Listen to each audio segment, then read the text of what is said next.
I would like just to say three things. About three things, because this is the golden rule, not more than three things. Three things for the High Representative Diageo said to thank from the bottom of our collective heart for having been with us these years, for having led with this service with an enthusiasm and a passion which I think is difficult to match from all points of view. Even when the enthusiasm was passion was going very far. But that's the good thing, and that's the first thing that I would like to say. Your enthusiasm, willingness, determination.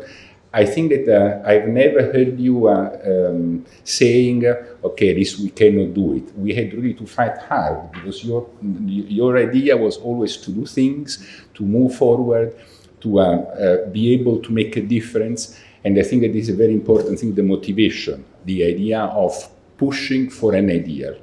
That brings me to my second point. You, I think, have been a fantastic example of intellectual honesty. A person that has an idea, a vision, and is not afraid of pushing for this idea and for what you believe in, which is a little bit the sense of the European construction. And you have done this even when you have to pay a political price for it. And I think that is another enormous lesson and example for all of us on how you should believe in what you're doing and stay true to your visions and your opinions. And the third thing that, and that's maybe a little bit more personal, and I've told you other times, but I want to repeat it here in front of all the colleagues. I think that it's the most fantastic thing to work with a boss. A political boss is the trust and the confidence that he gives to you. And you have given to me, and I have tried on my turn to give it to all my colleagues to be able for them to work in the best possible way and to express the best of themselves. So it has been for me a fantastic opportunity and honor to work with you. We had met already in Madrid. I remember that at the time we were a little bit younger. I was also a little bit younger. I said, "You are the ambassador here?" He said, "You're too young." But that was, I think, one of the best compliments that I've received. Thanks a lot from the bottom of my heart, and we will miss you. We will miss you a lot, but we will keep on following you. Thank you, Mr. Dear all,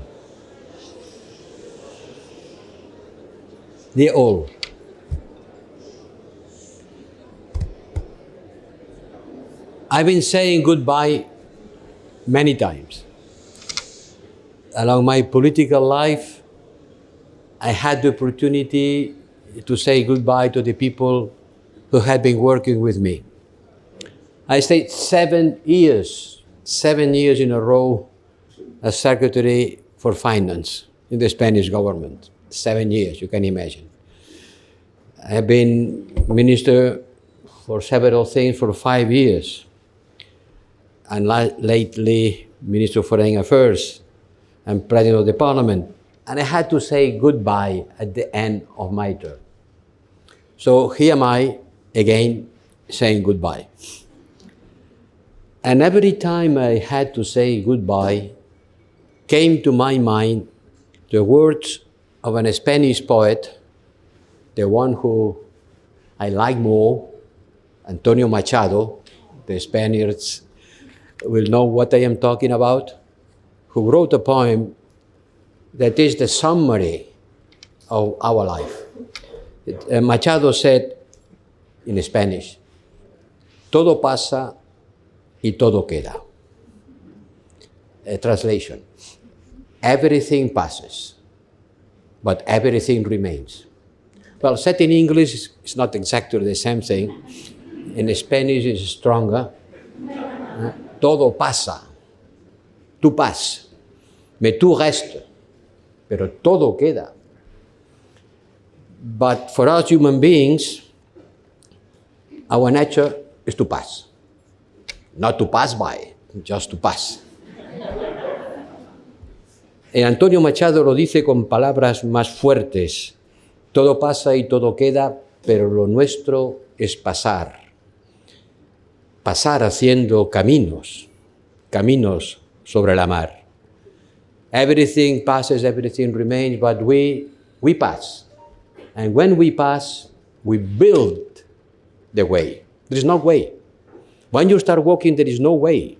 It's you who creates the way. And when you look behind you, at the end of the way, you will see the way that you will never go again. That's a very beautiful poem. Cuando vuelvas la vista atrás, verás el camino que nunca volverás a andar. When you look behind you, you will see, vous verrez les chemins que vous ne ferez plus jamais.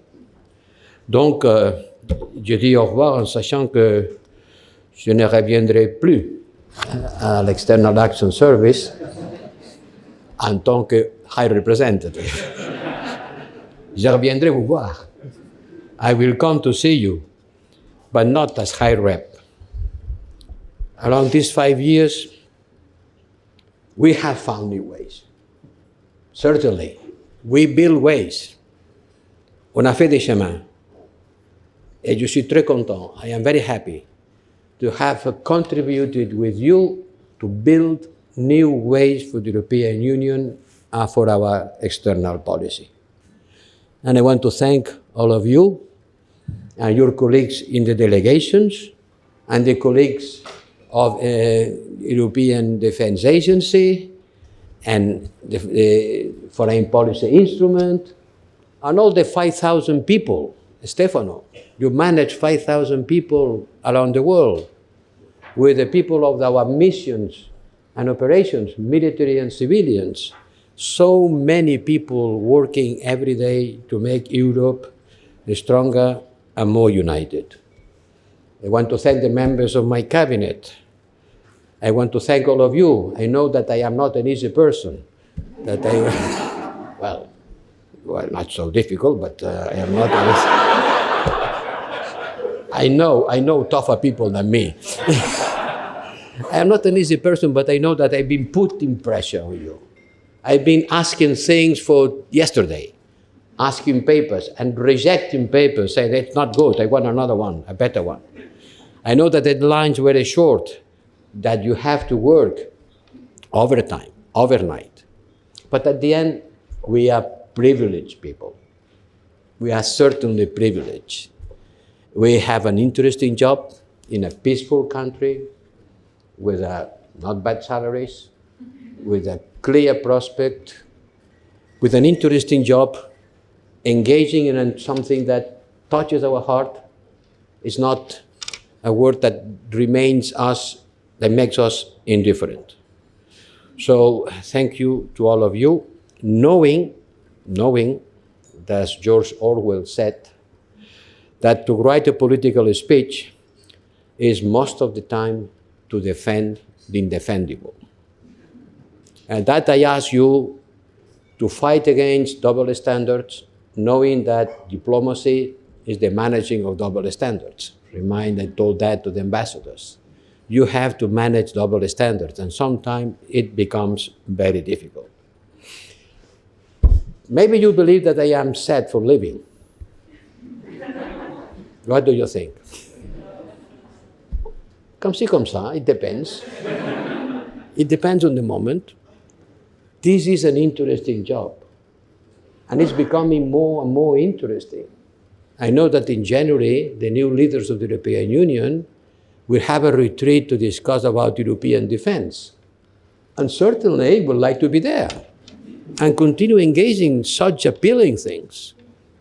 But time flies, and it's time to stop. So I am very happy to live, and I am very sad to live, both at the same time. And you will understand why. I'm very happy to live because it's very demanding. I am really exhausted. In the last 2 weeks, I've been in Ukraine, in Lebanon, in Jordan, in Cyprus, in the G7. And at the same time, it's difficult to say goodbye because there are a lot of people to whom I've been working with many of them I built a friendship, understanding your concerns and trying to understand yours. So let's summary saying that it is a happy moment. It's a happy moment. It's not a moment to complain. It's not a moment to blame. It's not a moment to criticize. It's a moment to be happy because we did our best. Certainly not enough. And when I'm saying I'm living quite sad, it's because I haven't been able to put an end to some of the tragedies of our world. We haven't been able altogether, member states and European institutions, to put an end to the tragedy of the Middle East, for example. I was in Beirut visiting a hospital for heavily burned people. I've been in Ukraine visiting a field hospital. We haven't been able to stop the war in Ukraine. We haven't been able to avoid the war in Ukraine for whatever reasons. And I think that we have to continue fighting in order to stop these tragedies as quick as possible, knowing that some of them have been lasting for 10 of years because they have rooted causes that will not disappear by a magic wand. But at least Europe has been waking up. Well, one thing is to wake up, and another thing is stand up. Una cosa es que te despierten y otra cosa es levantarte. They can wake up and you continue sleeping on the other side. I might wonder how many people in Europe has been waking up and continue sleeping. Because, okay, you can sleep half an hour more. No, you cannot sleep half an hour more. You have been sleeping too long. The Europeans has been sleeping too long. And that's time to wake up and to face our responsibilities. And you have an important role on that. You have an important role on making Europeans aware of what's going on, which are the challenges they are facing, and why they have to face these challenges, paying a price for it. Because it's not going to be for free. We are not going to stop the war in Ukraine without paying a price for it. And we are not going to stop the destruction of the Middle East without taking responsibilities that in some cases will be very uncomfortable to take. So the only thing I can do is to encourage you to take advantage of the great chance that you have, because it's certainly a privilege to work here. Many people would like to work here. Many people would like to be in your places. And when many people would like to be in my place, I have to work harder in order to deserve the chance I have. And this is my message. Please work harder, quicker. Work harder and quicker, because the world needs a stronger and united Europe. The world needs a Europe that represents in the world something that only the European represents today. And I want to be a kind of supremacism, but Europe is the best combination of political freedom, economic prosperity, and social cohesion. And places in the world that are also freak people, but they don't have social cohesion.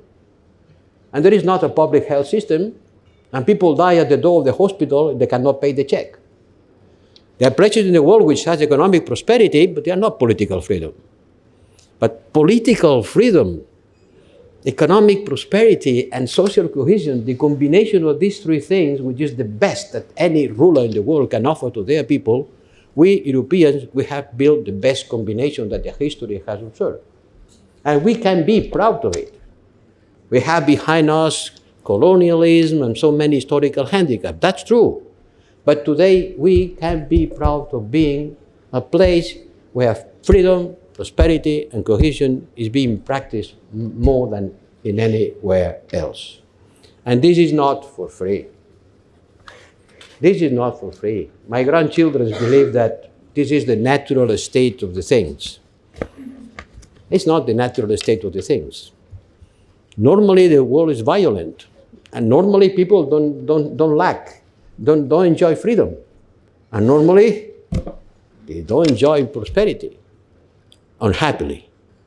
So we have a duty with respect the others, not our neighbors, people who live far away from us. That's why you are External Action Service, because you deal with the rest of the world. And the world is a challenging place, a violent place, more and more. The world today is much worse than when I came here. When I came here, the world was a more peaceful place.